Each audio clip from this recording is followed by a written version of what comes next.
Excella Education Study in USA assured scholarship. Contact 9881 నమస్తే, నేను Kavitha. Welcome to I dream. మనం ఇప్పుడు ఒక సీరియస్ సబ్జెక్ట్ గురించి మాట్లాడుకోబోతున్నాం.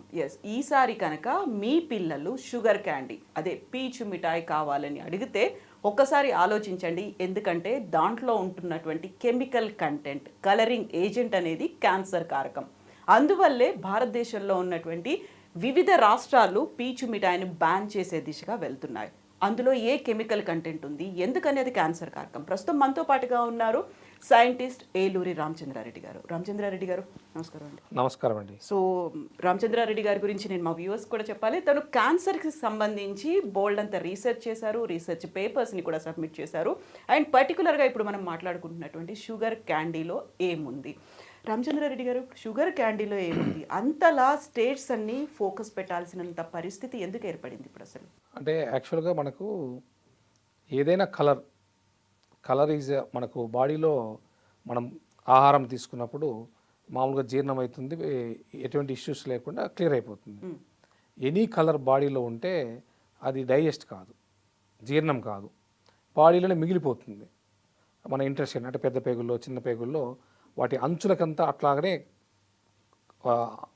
ఏమంటారు, ఒక కోటింగ్ లాగా పూత పోయబడి ఉంటుంది. మనం తీసుకున్నటువంటి కలర్ అనేది మన ఇంటెస్టైన్ సిస్టంలో, పేగుల్లో వాటికి ఒక కోటింగ్ లాగా, మనం ఇంటికి ఎట్లయితే గోడలకి పెయింట్ వేస్తామో వాటికి అట్లా పెయింట్ వేసిన విధంగా ఉంటుంది. ఏదైనా ఈ కలర్స్ వలన ఏంటంటే భవిష్యత్తులో అది అల్సర్స్గా మారి ఆ నుంచి క్యాన్సర్గా మారే అవకాశం ఉంది. ఇప్పుడు ఏదైతే మనం అనుకుంటున్నటువంటి ఈ పీచు మిఠాయి ఉందో, ఈ పీచు మిఠాయి అనేది మన షుగర్ని 300 డిగ్రీ సెంటిగ్రేడ్ హీట్ చేస్తే, అంత హీట్ చేసి అప్పుడు దాన్ని షుగర్ని ఒక దూదిలాగా, మన కాటన్ ఉంది కదా, కాటన్ ఏదైతే పత్తి ఉంది కదా, అలాంటి షేప్ ఉంటుంది. అందుకు దాన్ని క్యాండీ అంటారు. ఒక దూదిలాగా, అంటే దాన్ని ఆ టెంపరేచర్లో వేడి చేయడం వలన మనకి ఫస్ట్ మెల్ట్ అయిపోయి ఆ ఫామ్ వస్తుంది. పిల్లల అట్రాక్షన్ కోసము ఈ కలర్స్ వాడతారు. అది పింక్ కావచ్చు, ఎల్లో కావచ్చు, ఆరెంజ్ కావచ్చు, కలర్స్ ఏదైనా ఈ కలర్స్ వాడతారు. కలర్స్ ఎందుకు వాడతారంటే పిల్లల్ని అట్రాక్షన్ చేయడం కోసం వాడతారు. ముఖ్యంగా ఈ పీచు మిఠాయిలు ఏవైతే ఉన్నాయో తిరునాళ్ళ దగ్గర, పెద్ద అప్పుడు మన సమ్మక్క సారలమ్మ జాతర దగ్గర, అలాంటి వేరే వేరే ఫంక్షన్స్ దగ్గర, అన్ని రకాలైనటువంటి ఫెస్టివల్స్ దగ్గర వాడుతుంటారు. ఈ మధ్యన గెట్ టుగెదర్స్, గ్యాదరింగ్స్, పార్టీలు, ఇంట్లో జరిగే పార్టీలో కూడా దాన్ని పెట్టడం అనేది అలవాటుగా మారిపోయింది. అంటే ఇప్పుడు ఈ రంగుల ప్రపంచంలో కలర్స్ మనసుల్ని బాగా కలర్స్ అట్రాక్ట్ చేస్తున్నాయి. గతంలో ఏంటంటే న్యాచురాలిటీకి ఇంపార్టెంట్ ఇచ్చేవాళ్ళం. ఇప్పుడు ఏంటంటే ప్రతిదీ కూడా, ప్రతి ఫుడ్లో కూడా కలర్ వేసుకోవడం అలవాటు అయిపోయింది. ఆ కలర్ ఏంటంటే మనసుల్ని అట్రాక్ట్ చేస్తుంది. హోటల్స్ వాడికి కానీ, బయట స్ట్రీట్ ఫుడ్ వెండర్స్ కానీ, చాలా స్టాల్స్లో కానీ, అన్ని చోట్ల ప్రతి పదార్థంలో కలర్ వాడుతున్నారు. ఆ కలరే మనకి బాడీలో అల్సర్స్గా మారి ఆ తర్వాత క్యాన్సర్స్గా మారే అవకాశం ఉంది. ముఖ్యంగా ఈ పీచు మిఠాయిలకు సంబంధించిన దాంట్లో దీన్ని బాగా మల్చేసి కలర్ వేసి అట్రాక్షన్ విధంగా పెడుతున్నారు. ఏదైతే దాంట్లో వాడుతున్నటువంటి కలర్స్ ఏవవుతున్నాయో అవి మనం జనరల్గా టెక్స్టైల్ ఇండస్ట్రీస్లో మనం బట్టలకి రంగులు అద్దుతాం కదా, బట్టలకి రంగులు అద్దుతారు. మనం ఎక్కడైనా మీరు బట్టలు తయారు చేసే చిన్న స్మాల్ స్కేల్ ఇండస్ట్రీ దగ్గరికి వెళ్తే, ఆ కుటీర పరిశ్రమ దగ్గరికి వెళ్తే ఫస్ట్ కాటన్ నుంచి వస్తుంది ఏ బట్ట అయినా కూడా. అది తెల్లగా ఉంటుంది. మనం తెల్లగా ఉంటే దాన్ని ఏం చేస్తాము, మనల్ని అట్రాక్ట్ చేయదు. వైట్ డ్రెస్సులు వాడతారు కొంతమంది, అది వేరే విషయం. మనకు అట్రాక్షన్ ఉండాలంటే కలర్స్ కావాలా. ఆ కలర్స్ బట్టలకు వాడే కలర్స్ని ఫుడ్లో వాడుతున్నారు. మీరు ఫర్ ఎగ్జాంపుల్ ఒక తెల్ల బటను, ఒక కలర్ ఉన్న బటన్ రెండింటిని ఒకేసారి నీళ్ళలో ముంచి పెడితే, ఈ ఏదైతే కలరు ఉన్నటువంటి బట్ట కలరు విడిపోవడం వలన వైట్ బట్టకు అంటుకుంటుంది, పీల్చుకుంటుంది.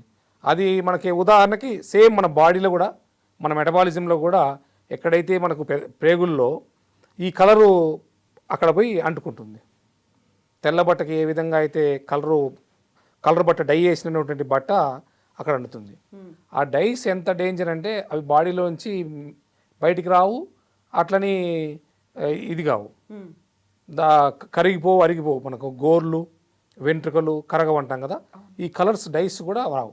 ముఖ్యంగా ఈ కలర్స్ను లెదర్ ఇండస్ట్రీస్లో, మన పేపర్స్ వాడతాం కదా, ప్రింటింగ్ ప్రెస్లలో, ఈ డైస్ను వాడతారు.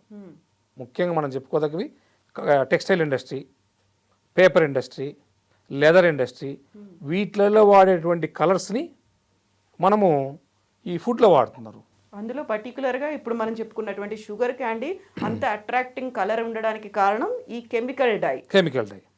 అంతెందుకు, ఇప్పుడు మనకు ఎన్నికలప్పుడు వేలికి సిరా గుర్తు పెడతారు కదా, అది పోవడానికి సుమారుగా 2-3 months పట్టొచ్చు, ఒక్కోసారి పోతుంది. మన గోరు పెరుగుతూ ఉన్నప్పుడు మాత్రమే దాంతోపాటు కట్ అవుతుంది, కానీ పోదు. అంటే అది ఒక కలర్, ఒక డై. అలానే మనం హోలీ టైంలో ఫెస్టివల్ చేసుకున్నప్పుడు కలర్స్ వాడతాం కదా, ఇంతకుముందు న్యాచురల్ కలర్స్ను మన పసుపును, చందనము అలాంటివి వాడేవాళ్ళం. అవి అందంగా ఉండేవి, శరీరానికి కూడా మంచి గ్లో వస్తుంది న్యాచురల్స్ వాడితే. ఈ మధ్యకాలంలో ఏం చేస్తున్నారు, ఇలాంటి కలర్సే వాడుతున్నారు. ఆ కలర్స్ వాడడం వలన ఆ కలరు మన దాదాపుగా మనం బాడీ మీద రోజు వాష్ చేస్తూ, సోప్స్ పెడుతూ, డిటర్జెంట్స్ పెడుతూ, షాంపూస్ వాడుతూ, షవర్ జెల్స్ వాడుతుంటే కూడా 10-15 రోజులు పడుతుంది మనకి కలర్. అందులో ఫస్ట్ స్కిన్ అంతా డ్రై అయిపోతుంది, అందులో చేంజెస్ అనేవి కనిపిస్తూనే ఉంటాయి. సో ఇందులో షుగర్ క్యాండీలో ఉన్నటువంటి కెమికల్ డైలో ఏంటి ఆ సబ్స్టెన్స్ ఏముంది, అదంతా మనకు క్యాన్సర్ కారకంగా మనం ఎందుకు అనుకుంటున్నాం దాన్ని? అంటే మీకు ఇప్పుడు మనం ఆహారం బాడీలోకి తీసుకోవడం వలన అది మనకేం కనపడదు. ప్రాక్టికల్గా మనం ఎంతో ఇప్పుడు వచ్చి స్కాన్ చేసేంతవరకు కనపడదు. నేను అందుకే కనపడే చెప్తున్నాను. ఈ ఎన్నికల్లో వాడే సిరా కానీ, మనం హోలీ ఫంక్షన్ టైంలో వాడుతున్నటువంటి ఫేస్కి వాడే కలర్స్ కానీ, సంక్రాంతి టైంలో ఇప్పుడు ఇంటి ముందు ముగ్గులు వేస్తాం. ఇంతకుముందు న్యాచురల్ కలర్స్ పసుపు కుంకుమ వేస్తే అవి చాలా తొందరగా వెళ్ళిపోయేటివి. ఇప్పుడు వాడుతున్నటువంటి దాంట్లో కూడా డైస్ వాడుతున్నారు. ఆ కలర్స్లో రకరకాల మనకు శాండ్ తీసుకొని ఇసుకలో కలర్స్ కలిపి ఆ కలర్స్ అన్ని నింపుతున్నారు. ఇంటి ముందు అవి కలర్స్ పోవాలంటే ఒక 1 month దాకా టైం పడుతుంది. రోజు నీళ్ళతో కడిగినప్పటికి కూడా ఇవన్నీ ఆర్టిఫిషియల్ కలర్స్ అన్ని. ఇవంతా కూడా కెమికల్ వాడినటువంటి కలర్స్. మనకు బయట ఏదైతే ఇంటి ముందు ముగ్గు యొక్క ప్రభావం ఎట్లా కనిపిస్తుందో, అలానే హోలీ అప్పుడు మన ఫేస్లో వాడినటువంటి కలర్స్ ఎలా కనిపిస్తున్నాయో, ఎన్నికల టైంలో సిరా గుర్తు ఎలా కనిపిస్తుందో, ఇవన్నీ కనిపిస్తున్నాయి కాబట్టి మాట్లాడుకుంటున్నాం. ఓహో, ఎన్ని కెమికల్స్ అని డిస్కస్ చేసుకుంటూ ఉంటారు ఇంటి ముందు కూర్చున్నప్పుడు పిచ్చాపాటి చర్చల్లో.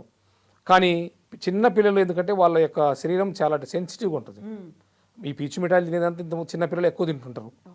తిరునాళ్ళప్పుడు, ఫంక్షన్స్ అప్పుడు, ఎక్కడైనా కనిపించినప్పుడు అవి అట్రాక్షన్గా ఉండడము, ఆ కనపడే విధానం కూడా ఒక పెద్దగా మనం ఎక్కడున్నా అది మనల్ని అట్రాక్ట్ చేస్తుంది. ఫస్ట్ అంత హైట్ మీద కట్టి ఒక కర్రకి కట్టి వల్ల అది ఎదురుగా కనిపిస్తుంది మనకు. దాంట్లో ఈ రోటామైన్ అనే ఒక డై, అది కూడా ఈ ఇండస్ట్రీలో వాడుతున్న కలర్ రియేజెంట్స్ ఇవన్నీ కూడా. రోడామైన్ ఇవన్నీ కూడా కలర్సే, ఇది ఒక కలర్ రియేజెంట్స్ ఇవన్నీ. అవి వాడడం వల్ల కలర్ వస్తుంది. ఆ కలర్ను మనం ఇప్పుడు బాహ్య ప్రపంచంలో కనపడుతుందంతా డిస్కస్ చేసాం. అది బాడీలోకి తీసుకోవడం వలన అదంతా మనకు ఆహారం నోటి ద్వారా వెళ్తుంది. మనకు వెళ్ళే ఇక్కడి నుంచి మొదలు పెట్టుకుంటే ఆ ఇంటర్షన్ సిస్టమ్స్ మొత్తానికి కూడా మనం పేగులు అంటాం కదా, పెద్ద పేగులు, చిన్న పేగులు, వాటి అంచులకంతా కవర్ చేయబడుతుంది. కవర్ చేయబడి అంతకు మనకి ఇంటికి పెయింట్ ఎలా వేస్తామో, ఒక పైప్కి ఎలా పెయింట్ వేస్తామో అలా పెయింట్ వేస్తుంటుంది. లోపలంతా అది పేరుకుపోతుంది. అంటే అది క్వాంటిటీ అనేది మిల్లీగ్రామ్స్ లెవెల్లో ఒక మనిషి ఎంత కలర్ తీసుకోవాలనే దానికి మనకు ఇండెక్స్ ఉంది, సూచికలన్నీ ఉన్నాయి. అదంతా మిల్లీగ్రామ్స్లో తీసుకోవాలి. ఏది ఫర్ డేలో చాలా మిల్లీగ్రామ్స్లో తీసుకోవాలి. అలా కాకుండా ఈ పీచు మిఠాయిలు ఏంటంటే పూర్తిగా కలర్ వేయడం వలన దాన్ని గ్రామ్ లెవెల్లో తీసుకుంటున్నారు. అందులో ఫస్ట్ మనం ఆ పీచు మిఠాయి తిన్న వెంటనే నాలుక మీద కూడా ఆ కలర్ అనేది కనిపించడం స్టార్ట్ అవుతుంది ఇమ్మీడియట్గా. సో అది ఆరెంజ్ కావచ్చు, పింక్ కావచ్చు, ఏ కలర్ అయినా నాలుక మీద ఉంటుంది. ఆ తర్వాత అదే కలర్ లోపల కూడా పేరుకుపోతుంది. ఇంకా అంటే మనం ఇప్పుడు దాకా డిస్కస్ చేసింది అదే. బాహ్యంగా మనకి ఎట్లుంటుందో ఇక్కడి నుంచి మొదలు పెట్టుకొని అన్ని చోట్ల కలర్ అనిపిస్తుంది. మనము వాటర్ని ఒక 10 లీటర్ల వాటర్లో కలర్ కలిపి కింద పోస్తాం. ఇప్పుడు మనం కూర్చున్న ప్లేస్లో కింద పోస్తే ఈ ప్లేస్ అంతా కలర్ అవుతుంది కదా. కొద్దిసేపు నాకేమైంది, వాటర్ ఆవిరైపోతుంది, కలర్ ఉండిపోతుంది. సేమ్ బాడీలో కూడా ఆ కలర్ ఉండిపోతుంది. ఈ కలర్స్ అన్నీ కూడా మన బాడీలో సెల్స్ ఉన్నాయి కదా, తెల్ల రక్త కణాలు, ఎర్ర రక్త కణాలు, ఈ సెల్స్తో కొన్ని రియాక్షన్ జరుగుతుంది. రియాక్షన్ జరిగి మనకు మామూలు గ్రోత్ ఉంటుంది. కణాల గ్రోత్ అనేది ఒక సిస్టమేటిక్ వేలో వెళ్తుంటుంది. కొన్ని కణాలు చనిపోతుంటాయి, అవన్నీ కూడా దానికి ఒక సిస్టమేటిక్ వేలో వెళ్తుంటాయి. కానీ ఏదైతే ఇలాంటి రియేజెంట్స్ వాడడం వలన, ఇలాంటి డైస్ బాడీలోకి వెళ్ళడం వలన అవి ఒక అన్నెసరీ గ్రోత్ వస్తుంది. అన్నెసరీ గ్రోత్ వచ్చేసి ఒక చోట ఈ కణాలన్నీ కూడా ఒక కణితిలాగా తయారవుతాయి. అల్సర్స్ ఫామ్ అయ్యి ఇనిషియల్ స్టేజ్లో, ఆ తర్వాత అది క్యాన్సర్ లాగా ఉంది. మనం తెలుగులో కణితి గడ్డ అంటాం. అవి ట్యూమర్స్. ఆ tumour is nothing but cancer. Unnecessary growth is called cancer. So ఇప్పుడు మనకు డైజెస్టివ్ సిస్టంలో ఏ పార్ట్లో అయినా అది క్యాన్సర్ రావచ్చు. ఎక్కడైనా రావచ్చు. క్యాన్సర్ అనే దానికి ఎక్కడ వస్తుందో ఎలా వస్తుందో తెలియదు. మనం తీసుకున్నటువంటి ఇప్పుడున్నటువంటి రంగుల ప్రపంచంలో ఎక్కువగా రంగులు తీసుకోవడం వలన నాట్ ఓన్లీ పీచు మిఠాయి, మనం వాడుతున్నటువంటి ఏదైతే ఇప్పుడు చికెన్ కానీ, ఇప్పుడు మనం ఇంట్లో స్వీట్ చేసుకుంటాం కేసరి పండగలకి ఫంక్షన్లకి జనరల్గా, దాంట్లో న్యాచురల్గా వచ్చేస్తుంది. గోధుమ రవ్వతో చేసుకొని చక్కెర వేసుకుంటే ఎటువంటి ఇబ్బంది లేదు. మనం వచ్చే బంధువుల్ని అతిథుల్ని అట్రాక్ట్ చేయడం కోసము కలర్ఫుల్గా ఉండడం కోసం ఎల్లోనో ఆరెంజ్ వేస్తాం. ఈ కలర్స్ కూడా 2 రకాలు. మన న్యాచురల్ కలర్స్ ఉన్నాయి. న్యాచురల్ కలర్స్ వాడితే మనకు ఎటువంటి ఇబ్బంది ఉండదు. ఇవి ఆర్టిఫిషియల్ న్యాచురల్ కలర్స్ అనేది ఇంతకుముందు మొక్కల నుంచి కలర్స్ తీసేవాళ్ళు, హెర్బల్స్ నుంచి తీసి అవి వాడితే మనకు ఎటువంటి ఇబ్బంది రాదు. ఇప్పుడు ఉన్నటువంటి కెమికల్స్ నుంచి వచ్చినటువంటి ఈ ఏవైతే ఇప్పుడు ల్యాబ్లో మ్యానుఫ్యాక్చరింగ్ చేసినటువంటి కెమికల్స్ చాలా తక్కువ రేటు. హెర్బల్స్ వాడడం వల్ల ఏమైపోతుందంటే అది క్వాంటిటీ తక్కువ వస్తుంది, కాస్ట్ ఎక్కువ ఉంటుంది. ఇంత క్వాంటిటీస్కి తయారు చేయలేమనే కొద్ది దీంతో కాస్ట్ ఎక్కువని చీప్గా పని అయిపోవడం కోసం ఈ కెమికల్స్ వాడుతున్నారు. సింథటిక్ కలర్స్ అంటే ఇదేనా? ఇవే ఈ కలర్స్ అన్నీ ఎట్లుంటాయంటే, ఇప్పుడు న్యాచురల్ పసుపు ఉంది. పసుపు మనం బాడీలోకి తీసుకుంటే ఎటువంటి ఇబ్బంది లేదు. న్యాచురల్ కారం ఉంది, మనం ఇంట్లో పండించినటువంటి కారం, అది ఇబ్బంది లేదు. కానీ అక్కడ కూడా పెస్టిసైడ్స్ వేసి క్వాంటిటీ ఎక్కువ జనరేట్ చేయడం కోసం వాళ్ళు కొద్దిగా టన్నుల కొద్దీ యూరియా, సల్ఫేటు, ఫాస్ఫరస్ ఇవన్నీ వాడుతారు పొలాల్లో. మనము ఈల్డ్ ఎక్కువ వచ్చేదానికోసం అది కూడా అక్కడ కంటామినేషన్ అయిపోయింది. భూసారం దెబ్బతింటున్నది ఒక టాపిక్. ఏవైతే అందులో ఉన్న ప్రిసిపిటేట్స్ ఏవైతే ఉన్నాయో, ఆ కెమికల్స్ ఏవైతే ఉన్నాయో అవి మళ్ళీ మన బాడీలోకి వస్తాయి. దానిలో కూడా క్యాన్సర్ వచ్చే ప్రాబ్లం ఉంది. ఈ మధ్య రీసెంట్ కాలంలో ఏంటంటే మీరు అన్నట్టుగా తమిళనాడు, పుదుచ్చేరి కొన్ని రాష్ట్రాల్లో ఈ పీచు మిఠాయిల మీద అక్కడ ఫుడ్ డిపార్ట్మెంట్ వాళ్ళు పరిశోధనలు చేశారు. పరిశోధనలు చేస్తే ఆ దాంట్లో ఉన్నటువంటి ఏదైతే రోడమైన్ ఉందో ఈ కెమికల్ని ఐడెంటిఫై చేశారు. ఏదైనా కెమికల్ ఏం చేస్తుంది, బాడీలోకి వెళ్తుంది, లంగ్స్ దెబ్బతీస్తుంది, మన ఆక్సిజన్ లెవెల్స్ బాడీలో తగ్గుతాయి, కిడ్నీలు ఎఫెక్ట్ అవుతాయి, లివర్ ఎఫెక్ట్ అవుతుంది, మొత్తం బాడీ సిస్టమే ఎఫెక్ట్ అవుతుంది. ఇప్పుడు మనం తీసుకున్నటువంటి న్యాచురల్ ఫుడ్ తీసుకుంటే మీరు ఇంట్లో గమనించండి, కరోనా టైంలో జనరల్గా ఇంట్లో ఉన్న ఫుడ్ తీసుకొని చాలా హ్యాపీగా ఉన్నారు పబ్లిక్. అదే ఇప్పుడు మనం బిజీ లైఫ్లో హోటల్కి వెళ్తాం. హోటల్కి వెళ్ళిన తర్వాత హోటల్లో తీసుకున్నటువంటి ఆ కలర్స్ వాడడం వలన వాళ్ళు ప్రతి పదార్థం మీద మనం ఇచ్చే స్టార్టర్స్ వలన కానీ ఫుడ్ వలన కానీ దాదాపు అన్నిటిలో వాళ్ళు కలర్స్ వాడతారు. ఆయిల్ని కూడా రీయూజ్ చేయడం వలన ఈ ఆయిల్ను పలుమార్లు మరగబెట్టడంతో మనకు పాలిమర్స్ ఫామ్ అవుతాయి. అవన్నీ కూడా క్యాన్సర్ ఏజెంటే. ఇప్పుడు మనకి పీచు మిఠాయికి సంబంధించి మీరు 2 రకాల కలర్స్ గురించి చెప్పారు. ఒకటి న్యాచురల్గా హెర్బల్ నుంచి వచ్చేది అండ్ ల్యాబ్లో తయారవుతున్నటువంటి సింథటిక్ కలర్స్.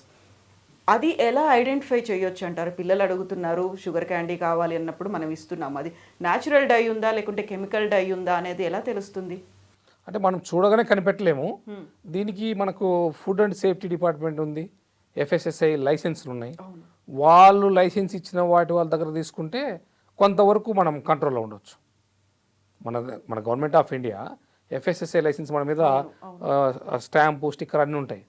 వాళ్ళు ఏంటంటే మినిమం కొన్ని రూల్స్ ఫాలో అవుతారు, స్టాండర్డ్స్ ఉంటాయి. దానికి సంబంధించిన ఆఫీషియల్ కోడ్స్ అనేవి కూడా ఉంటాయి, 9001 ఇలాంటి 200 బార్ కోడ్స్ ఉంటాయి. అంటే FSSAI లైసెన్స్ నెంబర్.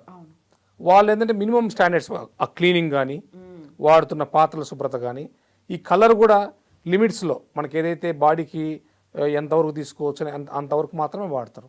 అట్లా కాకుండా స్ట్రీట్ వెండర్స్ అంటే మనం ఏదో స్ట్రీట్ వెండర్స్ని అవమానించడం కోసం కాదు, కానీ వాళ్ళకి అవగాహన లేక వాళ్ళకు కూడా తెలియదు పాపం. ఇది వాడడం వలన ఇంత ఇబ్బంది అవుతుంది వాళ్ళకు కూడా తెలియదు. కాకపోతే తక్కువ రేటు, ఇప్పుడు పీచు మిఠాయి ₹2 వస్తుంది, న్యాచురల్ కలర్స్ వాడితే 100 రూపీస్ 200 రూపీస్కి వస్తుంది. అయితే ఇప్పుడు వాళ్ళు వేసేటప్పుడు ఆ షుగర్ని వేసేటప్పుడు కూడా విత్ కలర్డ్ షుగరే కనిపిస్తుంది కదా, షుగర్లోనే ఆ కలర్ కలిపి ఉంటుంది, దాంతోనే జనరేట్ అవుతుంది షుగర్ క్యాండీ. అవును, అంటే ఇప్పుడు న్యాచురల్ షుగర్ తీసుకుంటారు, దాన్ని కలిపి వీళ్ళు కలుపుకుంటారు కలర్ని. ఈ కలర్ కలుపుతారు. కొన్ని సందర్భాల్లో వీళ్ళు తీసుకున్నటువంటి సప్లయర్సే దాన్ని కలిపి కూడా పంపిస్తారు. వీళ్ళు అడుగుతారు, మాకు ఈ గులాబీ కలర్ కావాలి, ఆరెంజ్ కలర్ కావాలి, ఎల్లో కావాలి, గ్రీన్ కావాలని అడుగుతారు. అన్ని ప్యాకెట్స్ రెడీగా ఉంటాయి. ఇప్పుడు అదే ఆ షుగర్కి ఈ కలర్ యాడ్ చేస్తారు.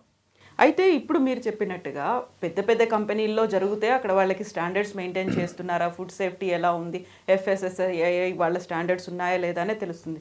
బట్ స్ట్రీట్ వెండర్స్ దగ్గర చూసినప్పుడు మనం అనుకున్నట్టుగా ఎగ్జిబిషన్స్ లేకుంటే ఏదో కార్నివాల్ అవుతుంది, ఫంక్షన్స్ అవుతున్నాయి అనుకున్నప్పుడు ఇంత ఈ సైజులోనే ఉంటుంది కదా మెషిన్, అందులోనే తయారవుతుంది. సో వాళ్ళు స్టాండర్డ్ మెయింటైన్ చేస్తున్నారా లేదా, ఏ డై వాడుతున్నారు అనేది ఎలా ఐడెంటిఫై చేయొచ్చు? అంటే మనము చూడగానే చెప్పలేము. వాళ్ళకాడ FSSAI లైసెన్స్ అవన్నీ ఉండవుగా. అవును కదా, ఉండవు. వాళ్ళు ఏం ఫాలో కారు. మనం అవుట్లెట్గా చెప్పాలంటే వాళ్ళు ఫాలో కారు. వాళ్ళకి బేసిక్గా FSSAI అంటే కూడా తెలియదు వాళ్ళకి మనం వాళ్ళని తప్పటం అదే చెప్పింది ఇందాక. వాళ్ళకి అసలు అవగాహన కూడా ఉండదు. ఈ కలర్ వాడడం వల్ల క్యాన్సర్ ఏజెంట్ ఈ కలర్ అనేది వాళ్ళకి తెలియదు. వాళ్ళు లేమ్యాన్ చదువుకొని ఉండడు, ఇంత పెద్ద ఇష్యూ ఉండదని తెలియదు. తెలిస్తే తను కూడా పాపం చేయడు. ఎందుకంటే తనేదో బతుకు తెరుగు కోసం సాయంత్రానికి ఒక 1000 రూపాయలు సంపాదించుకోవడం కోసము నెలకు ఒక 20,000 30,000 సంపాదించుకుంటాడు. అంతేగాని నేను ఈ కలర్ వాడడం వలన పిల్లల యొక్క హెల్త్ మొత్తం బాడీ అంతా ఇదైపోతుంది, వాళ్ళ బాడీలో ఆర్గాన్స్ కూడా పెరగవు చిన్నపిల్లల్లో. ఇలాంటివి ఎక్కువ డోసులో తీసుకుంటే ఇవన్నీ కూడా కిడ్స్ మీద ఎఫెక్ట్ ఎక్కువ ఉంటాయి. లేత వయసులో వాళ్ళ ఆర్గాన్స్ అన్నీ కూడా ఇంప్రూవ్ కావాల్సినటువంటి వయసులో వాళ్ళకి ఇలాంటి కలర్స్ అవన్నీ పడితే కూడా బాడీ గ్రోత్ కూడా ఉండదు. ఉండదు. ఇప్పుడు తొందరగానే వాళ్ళకి కొన్ని బాడీలో చేంజెస్ రావడం ఈ కల్తీ ఫుడ్ వల్లనే. అది కూడా ఒక టైప్ ఆఫ్ కల్తీ ఫుడ్డే. కలర్ వాడడం అనేది కల్తీ తీసుకోవడమే బాడీలోకి. అది వాళ్ళకు కూడా తెలియదు కాబట్టి మనము స్ట్రీట్ వెండర్స్ దగ్గర ఐడెంటిఫై చేయలేము. తనకి ఐడియా ఉండదు, FSSAI లైసెన్స్ అంటే తెలియదు, ఈ ఫుడ్ సేఫ్టీ నామ్స్ తెలియదు, ఎంత బాడీలోకి ఎంత మిల్లీగ్రామ్ లెవెల్లో తీసుకుంటే ఇబ్బంది లేదు, అది మంత్లీ వన్సో ఇయర్లీ వన్స్ తీసుకుంటే పెద్ద ఇష్యూ ఉండదు. కానీ అది కూడా మిల్లీగ్రామ్ లెవెల్లో. ఇప్పుడు వాళ్ళు వాడుతున్న క్వాంటిటీ చాలా ఇది. అది ఫుడ్లో ఇప్పుడు కలర్స్ కూడా 2-3 రకాలుగా ఉంటాయి. మనం ఏదైతే ఇప్పుడు వాళ్ళు వాడుతున్నది, ఇప్పుడు తమిళనాడులో వాళ్ళు ఫుడ్ సేఫ్టీ డిపార్ట్మెంట్ అధికారులు పరిశీలించిన దాంట్లో వాళ్ళు వాడినటువంటి కలర్స్ ఫుడ్కు వాడే కలర్స్ కాదు, ఇండస్ట్రీకి వాడే కలర్స్. మనం ఇక్కడ గమనించాల్సింది ఏంటంటే ఈ స్ట్రీట్ వెండర్ వాడుతుంది ఫుడ్కు వాడేటువంటి కలర్స్ కాదు. అది కంప్లీట్గా మన లెదర్ ఇండస్ట్రీలో వాడేటివి, టెక్స్టైల్ ఇండస్ట్రీలో వాడేది, పేపర్ ఇండస్ట్రీలో వాడేటువంటి కలర్స్ను వీళ్ళు వాడుతున్నారు. అయితే ఇప్పుడు మీరు చెప్పినట్టుగా ఈ కెమికల్ డై రోడమైన్తో పాటుగా అందులో ఉండే షుగర్ కంటెంట్ కూడా, షుగర్ కూడా ఆ స్థాయిలో పిల్లలు తీసుకోవడం అనేది మంచిది కాదు కదా అసలు. ఖచ్చితంగా అసలు ఒక పదార్థాన్ని ఓవర్గా హీట్ చేయడమే ఇప్పుడు 300 degrees దగ్గర హీట్ చేయడం వల్ల వస్తుంది. అది ఏ పదార్థాన్నైనా మనం మళ్ళీ మళ్ళీ వేడి చేయడం కూడా చాలా, ఆ పదార్థం అనేది పాలిమర్స్గా చేంజ్ అయిపోతుంది. అసలు పదార్థాన్ని ఓవర్ హీట్ చేసి తినడం అనేది ఒక టైప్ ఆఫ్ జబ్బు. సో ఇప్పుడు ఇది 300 degreesలో అంత హై టెంపరేచర్లో పెట్టుకోవడం, అందులో షుగర్ కంటెంట్ అనేది అంత ఎక్కువ ఉండడం అనేది కూడా టూత్ డికే దగ్గర నుంచి స్టార్ట్ అవుతుంది ఎఫెక్ట్స్ చూపించడం అనేది పిల్లల మీద. ఖచ్చితంగా. సో దానికి ఇది డబుల్ డోస్ అవుతుంది రోడమైన్ కూడా కలపడం అనేది. అంటే అసలు డోస్ కాదు, అంటే షుగర్ ప్లస్ కెమికల్ కంటెంట్ ఈ రెండు కలుస్తున్నాయి. రెండిటి వల్ల ఇంకా ఎఫెక్ట్ అనేది ఇంకా ఎక్కువ పడుతుంది. ఇప్పుడు మనం కొన్ని ఇప్పుడు నెయిల్ పాలిష్ రిమూవ్ చేయడం కోసం వాడే కెమికల్స్ ఉంటాయి. అవి రిమూవ్ చేయడం కోసం అంటే అది ఎంత కెమికల్ ఎంత స్ట్రాంగ్ ఉన్నట్టు. వాటర్ బాడీలోకి తీసుకోమన్నారు, మనం అదే సాల్వెంట్ బాడీలోకి తీసుకుంటే బాడీ సిస్టమ్ డైజెస్ట్ చేసుకోలేదు. బాడీలో ఉన్న పార్ట్స్ అన్నీ కూడా వాటర్కి ఫుడ్కి డైజెస్ట్ చేసుకోవడం మన మెటబాలిజం కెపాసిటీ దానికోసమే తయారై ఉంది. కెమికల్స్ని తీసుకునే కెపాసిటీ లేదు మనకు. కొంచెము ఏదైనా కొద్దిపాటికి కాన్సన్ట్రేషన్ ఎక్కువ వస్తేనో, పర్ఫ్యూమే ఉంది, మనము స్ప్రే చేసినప్పుడు ఇమీడియట్గా పక్క వాళ్ళకి తుమ్ములు దగ్గు వచ్చేస్తుంది, ఎలర్జీగా వస్తుంది. కెమికల్ మనకు వాడుతున్నటువంటి, మీరు వాడుతున్నటువంటి లిప్స్టిక్ దగ్గర నుంచి, నైల్ పాలిష్ దగ్గర నుంచి, స్ప్రే దగ్గర నుంచి ఇవన్నీ కూడా కెమికల్సే. అవన్నీ కూడా మోతాదు మించకూడదు. వాటన్నిటికి కూడా మనకు స్టాండర్డ్స్ ఉన్నాయి. ఎంత పర్సన్కి ఎంతవరకు మనము బాడీలోకి తీసుకోవచ్చు అనేది ఉంది. నోటి ద్వారా కాదు, శ్వాస ద్వారా కూడా చాలా కెమికల్స్ తీసుకుంటాం. ఇది మనకి హెల్త్ అంటే స్కిన్ మీద కూడా ఎఫెక్ట్ చూపిస్తుంది కదా, అది బాడీ ఇంటేక్ లోపలికి పోవట్లేదు అనుకున్నప్పుడు కూడా ఈ లీచ్ అయ్యి లోపలికి వెళ్తుంది కదా ఇంకా. అదే నేను చెప్తుంది ఏంటంటే, మనం ఏదైతే బట్టలకు వాడాల్సినటువంటి కెమికల్ని బాడీలోకి తీసుకుంటే ఎలా డైజెస్ట్ అవుద్ది? ఎగ్జాక్ట్లీ. మనం పేపర్ మీద చూస్తున్నాం, ప్రింటింగ్ ప్రెస్లో పేపర్ చూస్తున్నాం, దాని మీద ఉన్నటువంటి కలర్ని బాడీలోకి తీసుకుంటే కుడుతుంది. అండ్ ఇప్పుడు మనకి లెదర్ ఉంది, స్ట్రీట్ వెండర్స్ దగ్గర కూడా అక్కడ మనకి ఆ పేపర్ మీదే పెట్టించే మిర్చి బజ్జీల దగ్గర నుంచి పేపర్ మీద పెట్టించే ఆ స్ట్రీట్ ఫుడ్ కూడా ఉంటుంది. ఆ టైంలో ఈ ఆయిల్ కెమికల్ అంతా పీల్చుకుంటుంది అనేది కూడా ఉంది కదా. అంటే ఇప్పుడు కరోనా టైంలో మనకు ఆ రోజు ఉన్నటువంటి అవేర్నెస్ కావచ్చు, భయం కావచ్చు, అందరూ కూడా చాలా వరకు సేఫ్టీ నామ్స్ ఫాలో అయ్యారు. ప్రతి విషయంలో బయట నుంచి పాల ప్యాకెట్ వస్తే కూడా శుభ్రంగా కడిగి తీసుకున్నారు. న్యూస్ పేపర్ను కూడా ఐరన్ చేసి చదువుకున్నారు. ప్రతి వస్తువును కూడా కడిగి ఒకటికి పలుమార్లు కడిగి తీసుకున్నారు. బయట ఫుడ్లు మానేశారు. హోటల్స్లో ఆయిల్ ఫుడ్ కానీ ఇట్లాంటి కలర్స్ని కానీ మెడిసిన్ కూడా అవసరం ఉన్న కాడికే తీసుకున్నారు. అంత సేఫ్టీ తీసుకోవడం వల్ల చాలా వరకు హాస్పిటల్ తర్వాత కూడా కోవిడ్ టైంలో తీసుకున్నటువంటి ప్రికాషన్స్ వలన కొంతమంది లాంగ్ డిసీజెస్ ఉన్న వాళ్ళు కాకుండా జనరల్గా నార్మల్గా వచ్చే జ్వరాలు, దగ్గు, అలర్జీలు ఇలాంటివన్నీ తగ్గిపోయాయి. అంతెందుకు మన రివర్స్ కూడా చాలా శుభ్రంగా ఉన్నాయి ఆ టైంలో. నదులు, చెరువులు, కుంటలు కూడా శుభ్రంగా ఉన్నాయి. అంటే మనిషి రోడ్ల మీద కూడా జంతువులు వచ్చి తిరిగే అడవిలో ఉన్న జంతువులు అనేది కూడా చూస్తాం. పొల్యూషన్ తగ్గిపోయింది. ఇప్పుడు పొల్యూషన్ అనేది మనిషి తయారు చేస్తున్నటువంటి ప్రొడక్షన్ వల్ల వస్తుంది. దాన్ని కూడా కొంత కంట్రోల్ పెట్టుకోవాలి. అట్లే ఫుడ్లో కూడా ఫుడ్ గ్రేడ్ కెమికల్స్ని మాత్రమే తీసుకోవాలి బాడీలోకి. ఇంతకు ముందు ఎలా ఉండేదండి? ఇప్పుడు మనకి రోడమైన్ ఉంది, దాన్ని బ్యాన్ చేయాలనేది అటు పుదుచ్చేరి, తమిళనాడుతో పాటుగా కేరళ, కర్ణాటక అండ్ ఆంధ్రప్రదేశ్ దగ్గరలో ఆంధ్రప్రదేశ్ గవర్నమెంట్ కూడా రిపోర్ట్స్ తెప్పించుకుంటుంది. ఎవరెవరు ఏం తయారు చేస్తున్నారు, ఎక్కడి నుంచి వస్తుంది అనే దాని మీద అంతకుముందు ఎలా చేసేవాళ్ళు యాక్చువల్గా? ఇప్పుడు రోడమైన్ ఎఫెక్ట్ పడుతుంది, లేకుంటే క్యాన్సర్ కారకం ఇవన్నీ ఉన్నప్పుడు అంటే జనరల్గా ఏమైందంటే ఇంత పెద్ద చాలా కంట్రీస్లో బ్యాన్ చేశారు. ఇవి మనకి ఏదైతే పీచు మిఠాయిలు ఇలాంటివన్నీ కూడా చాలా కంట్రీస్లో బ్యాన్ చేశారు. మన దగ్గర కూడా అవేర్నెస్ ఉన్న వాళ్ళు తీసుకోరు వాటిని. పెద్దవాళ్ళకి ఐడియా ఉంది. చిన్నపిల్లకి ఎందుకంటే వాళ్ళకి అట్రాక్షన్ గాను తీయగా ఉండడం, రెండు చూడడానికి అందంగా ఉంటుంది. తింటుంటే మనకి నోట్లో నాలుగు దగ్గర నుంచి చూడగానే నీళ్ళు ఉడతాయి నోట్లో, అంటే అట్రాక్ట్ అవుతున్నాం. ప్లస్ తిన్న తర్వాత కూడా తీయగా ఉంటుంది. ఈ రెండు రకాల అట్రాక్షను, స్వీటు రెండు కలిపేసరికి తినాలనిపిస్తుంది. ఇంతకుముందే ఎప్పుడైనా ఈ తిరణాల దగ్గర వాటి దగ్గర అమ్ముతూ ఉంటారు జనరల్గా. కాకపోతే ఇవన్నీ ఏమైందంటే ఇప్పుడు మనం వాడుతున్నటువంటి ఈ పదార్థం వలన హెల్త్ డిస్టర్బ్ అవుతున్న విషయం చాలామంది పేరెంట్స్కి తెలియదు. పిల్లలు అడగగానే ఎఫెక్ట్ పడుతుంది, ఇమ్మీడియట్గా ఎఫెక్ట్ చూపించకపోవచ్చు. లాంగ్ రన్ కూడా ఏం లేదు. ఈ కెమికల్స్ అన్నీ బాడీలో ఉంటాయి. మనకు ఒక లిమిట్ ఉంది. ఏదైనా మన బాడీలోకి తీసుకున్న కెమికల్స్కి ఇప్పుడు ఫుడ్ వల్ల ఏదైనా కూడా మనం గాలి ద్వారా, నీరు, ఫుడ్ ద్వారా తీసుకుంటాం. మనకు పొల్యూషన్ ఎక్కువైనప్పుడు గాలిలో కూడా మనకి ముక్కు తుమ్ములు రావడం, అలర్జీ వస్తుంది. ఈ నోట్లో కూడా తీసుకున్నప్పుడు మనకి గ్యాస్ ఫామ్ అయినప్పుడు మనకి సిమ్టమ్స్ ఏంది? మనం మాట్లాడుతున్నప్పుడు మనకి అల్సరు ఎన్ని ఉంటే, గ్యాస్ట్రిక్ ప్రాబ్లమ్స్ ఉంటే మనకి తేపులు ఎన్ని వస్తాయి. అంటే మన సిస్టమ్ డిస్టర్బ్ అయినట్టు అది అల్సర్గా ఫామ్ అవుతుంది, తర్వాత క్యాన్సర్గా ఫామ్ అవుతుంది. అంటే మీకు సింపుల్ లాజిక్ ఏంటంటే ఇప్పుడు మీరు 10 కేజీలు మోయగలరు, ఒక 10 కేజీల బరువును మీరు మోయగలరు. మీ హ్యాండ్ బ్యాగ్లో మీకు కావాల్సిన చిన్న చిన్న నీడ్స్, ఓ వాటర్ బాటిల్ మీరు మోయగలరు. 100 కేజీలు 200 కేజీలు అయితే మీరు మోయలేరుగా. ఒక హమాలి ఉన్నాడు, 100 కేజీలు లగేజ్ మోయగలడు, అతని మీద 1000 కేజీలు పెడితే మోయలేడుగా. ఒక కారు ఉంది, 10 మంది పర్సన్స్ బట్టే కారులో 100 మందిని కూర్చోబెట్టలేంగా. సేమ్ బాడీలో కూడా మనకు మిల్లీగ్రామ్స్ లెవెల్స్లో అయితే, విత్ ఇన్ ద లిమిట్స్లో అయితే, ఎప్పుడో ఒకసారి అయితే బాడీ యాక్సెప్ట్ చేయగలదు. అట్లని ఈ కెమికల్స్ అన్నిటిని రోజు తీసుకోవడం వలన బాడీ కంపల్సరీ డిస్టర్బ్ అవుతుంది, ఓవర్లోడ్ అయిపోతుంది. ఫైటింగ్ మెకానిజం కూడా పోతుంది. ఆ కలర్స్ ఏంటంటే మనం ఇందాక అనుకున్నట్టుగా బాడీలో ఉండిపోతాయి అంతే. ఆ ప్రిసిపిటేట్స్ అన్ని బాడీలో అలానే ఉండిపోతాయి. మనకు మోషన్ ద్వారానో యూరిన్ ద్వారానో బయటికి వెళ్ళిపోతే ఇబ్బంది లేదు, ప్రాబ్లం ఉండదు. అందుకే చాలామంది పెద్దవాళ్ళు ఏం చెప్తారంటే, మనం తిన్న అన్నం, మనం తీసుకున్నటువంటి ఫుడ్ మంచిదా కాదా అనేది నెక్స్ట్ డే తెలుస్తుంది. అంటే మనకి వాష్రూమ్లో కంఫర్ట్గా వెళ్ళిపోయినాము అంటే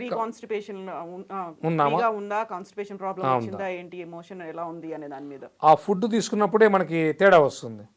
ఇప్పుడు కలర్స్ ఉన్నాయి, బీట్రూట్ ఉంది, అది మనకు న్యాచురల్ కలర్. ఇప్పుడు ఆరెంజ్ ఉంది, న్యాచురల్ కలర్. వాటి వల్ల మనకి ఎటువంటి ఎఫెక్ట్ ఉండదు. మనకు తాగినప్పుడు తెలుస్తుంది. మనకి ఏదైతే ఇట్లా కల్తీ ఫుడ్, బ్యాడ్ ఫుడ్ తీసుకున్నప్పుడు బాడీ డిహైడ్రేషన్ అయిపోతుంది. ఆటోమేటిక్గా మనకు నీళ్ళు ఎక్కువ తాగాలనిపిస్తుంది. ఇప్పుడు మనం మాట్లాడడం వల్ల ఎట్లా అలసిపోతామో కొన్ని కలర్స్ తీసుకున్నప్పుడు కానీ, కలర్ ఫుడ్ కానీ, ఆయిల్ ఫుడ్ కానీ, కొన్ని రకాలైన జంక్ ఫుడ్స్ కానీ అవన్నీ తీసుకున్నప్పుడు మనకు వాటర్ ఎక్కువ తప్పిస్తుంది. అందుకే అక్కడ కనిపిస్తున్నటువంటి కూల్ డ్రింక్స్ తాగుతారు జనరల్గా, అవును, చల్లగా ఉంటుంది, చల్లగా ఉంటుందని చెప్పేసి. దానివల్ల ఇంకా టెంపరేచర్ పెరుగుతుంది. ఇప్పుడు కూల్ డ్రింక్స్ కూడా వాటిలో ఉన్న కంటెంట్ వలన చాలా రకాల ఆర్టికల్స్ చదివాం.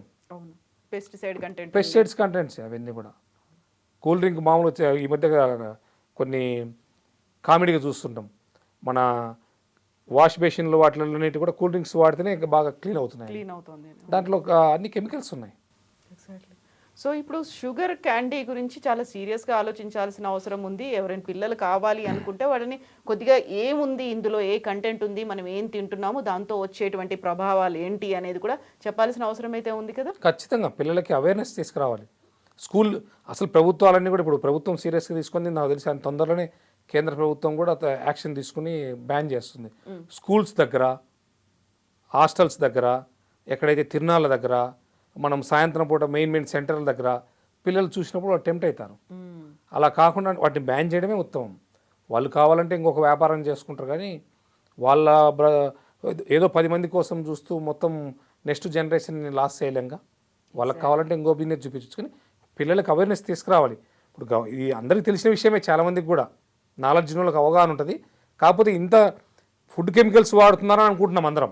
అవును, కానీ వాళ్ళు వాడుతుంది ఫుడ్ గ్రేడ్ కాదు, అది ఇండస్ట్రీ గ్రేడ్. మనకి ఏదానికైనా 2 రకాలు ఉంటాయి కెమికల్స్. మన సాల్టు, మనం ఇంట్లో వాడే సాల్ట్ వేరు, ఇండస్ట్రీలో వాడే సాల్ట్ వేరు. ఇంట్లో వాడే ఐస్ వేరు, ఇండస్ట్రీలో వాడే ఐస్ వేరు. ఇంట్లో వాడే షుగర్ వేరు, ఇండస్ట్రీ షుగర్ వేరు. ప్రతిదానికి మనకు 2-3 రకాలుగా ఉంటాయి. పిల్లల బట్టలు, పెద్దల బట్టల తేడా ఎట్లా ఉంటాయో గ్రేడ్స్ అన్నీ డిఫరెంట్గా ఉంటాయి. ఫుడ్ గ్రేడ్ కాకుండా ఇండస్ట్రీ గ్రేడ్ వాడుతున్నాము అంటే అది డేంజరే. అది కన్సంప్షన్. మీకు సింపుల్గా మనం వాడుతున్న షూలో వాడే కలరు, ఆ లెదర్ కలర్ అవి పర్మనెంట్. వాటిని మీరు నాంచినా పోదు, తుంచినా పోదు, వాటిని ఇంకొక కెమికల్ వేస్తే తప్ప పోదు. అలాంటి లెదర్ ఇండస్ట్రీలో, పేపర్ ఇండస్ట్రీలో, అలాంటి టెక్స్టైల్ ఇండస్ట్రీలో వాడుతున్న కెమికల్ను ఫుడ్లో వాడుతున్నట్టుగా ఐడెంటిఫై చేశారు. ఇంకా దాంట్లో ఆప్షనే లేదు, అవి బ్యాన్ చేయడం తప్ప వేరే ఆప్షనే లేదు. చర్యలు తీసుకోవాలి అలా వాడుతున్న వాళ్ళ మీద ఖచ్చితంగా. అసలు అవి ఆ పదార్థాలనే బ్యాన్ చేయాలి. పిల్లలు, తల్లిదండ్రులు పిల్లలకి ఒక అవేర్నెస్ తీసుకురావాలి.